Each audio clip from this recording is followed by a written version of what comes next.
Il est 11 heures lorsque le cortège de son Excellence Sipapela Clétus Sipapela, ambassadeur de la République de Namibie au Congo, a franchi le portail de l'hôtel de ville de Nkayi. Le diplomate namibien est accueilli par le président du conseil municipal, maire de la ville, Michel Batomisa Malanda. Sitôt après, il entre en entretien qui dure près d'une heure. Notons que le maire de Nkayi était assisté de quelques conseillers municipaux.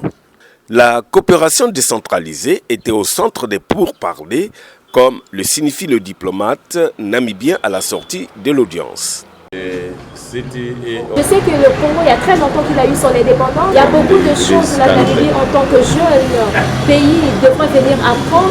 Les autres frères et sœurs de la département de Hardap ou encore la région de Hardap, ils sont prêts à venir apprendre.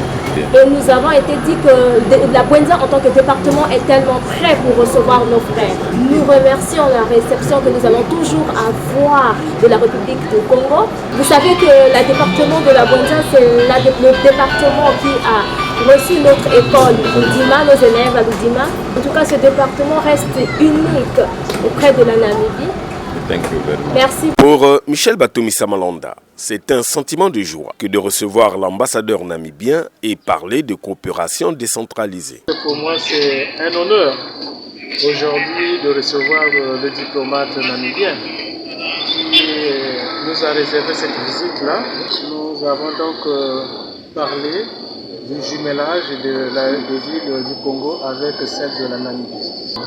Et aujourd'hui, c'est pour également exprimer ce sentiment de joie que j'éprouve là, en recevant aujourd'hui le diplomate, et que la population également se réjouisse du fait que l'État namibien pense que la localité de Nkayi, qui est l'unique ville de la Bwenza qui les avait accueillis à l'époque jadis où le pays était en difficulté.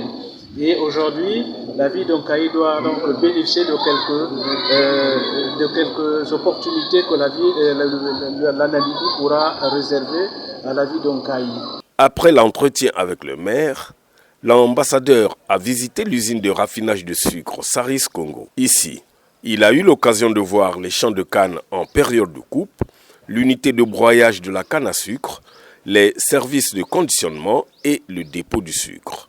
Il en sort émerveillé. I've never seen such a massive sugar. Je n'ai jamais vu cette qualité parce qu'on a le sucre tout près de la Namibie. Terre où les frères et les sœurs de la Namibie peuvent venir apprendre. Oui, ça, c'est une opportunité qui se présente à nous pour la Namibie de venir apprendre auprès de ses frères et sœurs. Je ne peux que dire, je suis choquée. Et maintenant, là, je comprends le prix du sucre sur le marché. Je ne peux pas croire ce que je viens de voir. C'est très massif. C'est vraiment une technologie de haute classe. Je suis très impressionnée.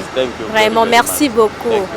Rappelons que la Namibie est une ancienne colonie allemande située en Afrique australe, devenue indépendante en 1990. Sa capitale est Windhoek. Elle a environ 2,6 millions d'habitants. L'économie du pays repose essentiellement sur l'agriculture, la pêche, les activités minières et le tourisme. Clétus. Clétius. Sipapela. Clétius. Sipapela. Sipapela. Clétus. Sipapela. Sipapela. Clétus. Sipapela.